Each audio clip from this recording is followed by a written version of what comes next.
Do you go to do something and then you overanalyze it, and then you try and pivot, and then you overanalyze it again, and then you end up just doing nothing?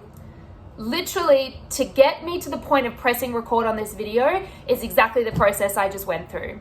So welcome back, leaders. I'm Ali, your embodied leadership coach, and today I'm talking about overanalyzing. I had a plan. I had a plan for this video. This is not the plan, but I think it's really important to go first. And as leaders, we need to express vulnerably when we're in our heads and when things are not tied in a perfect little bow. And this is exactly an example of that right now. I'm overanalyzing, and when I think about it, when I really dive into what I'm overanalyzing, it's actually, the root cause is comparison. Like, I have this feeling right now in my stomach of like, oh, what have you got to say? You're not going to make a good video. You don't have any content. You don't even know what to talk about, which is such a lie. And our ego tries to keep us so tempered. If you can imagine that we have an internal thermostat, and just like the air conditioning, when we hit a certain temperature, the aircon's gonna like kick in and keep it low. The same thing happens with our ego. We wanna like push the boundaries of our personal comfort level, and then the ego just like kicks in, and it's like, wait a second, remember, that's uncomfortable over there. That unknown, that uncertainty is uncomfortable, so let's just stay within the comfort zone. And so I'm forcing myself right now to make a video just out of pure channel, not even scripted, not even with the idea of really what I want the outcome of the video to be, but I know that there's something that needs to come from my heart to whoever's watching. And I want to ask you, is this something that happens in your life? Do you have so many things you want to do that you end up doing nothing, none of them?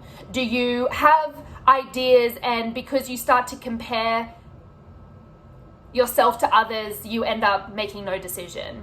I think in business we can do this so much, and in leadership we can do this so much, this idea of questioning our own value and just following our instincts.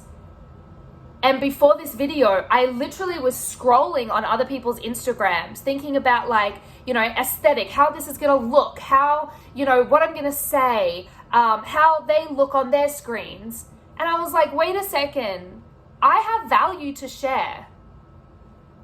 I know what I'm talking about. I have medicine for people who need healing. So I just need to use my voice. I just need to activate my voice and put something out there.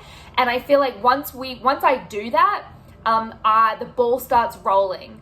But I think when I stop myself from even putting out something, I get stagnant.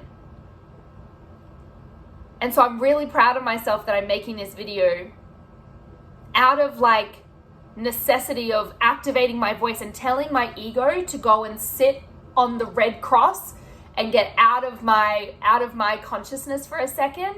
The red cross is something that in primary school in Australia you had to sit on if you were being naughty.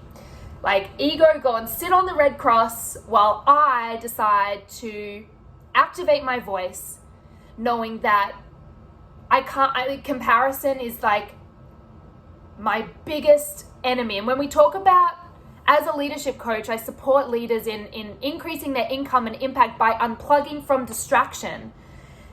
And when I tell you that comparison is one of the greatest distractions of my life, it would be an understatement. And the only way to unplug from my distraction of comparison is just by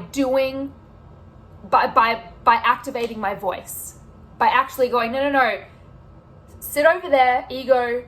I'm going to do what comes naturally, even if I don't have an outcome, because once again, that gets the ball rolling.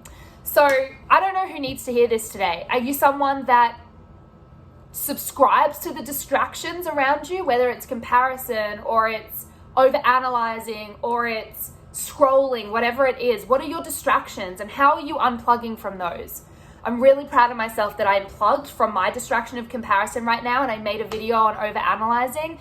This won't be the last one because it is an ongoing challenge in my life. So I hope whoever needed to hear this, you heard it loud and clear. I'm only a couple of, I'm still on this journey.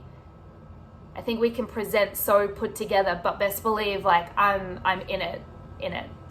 All right. Slide into the DMs, into the comments. What is your distraction? What distraction do you need to unplug from in your life? All right, guys, have a good one.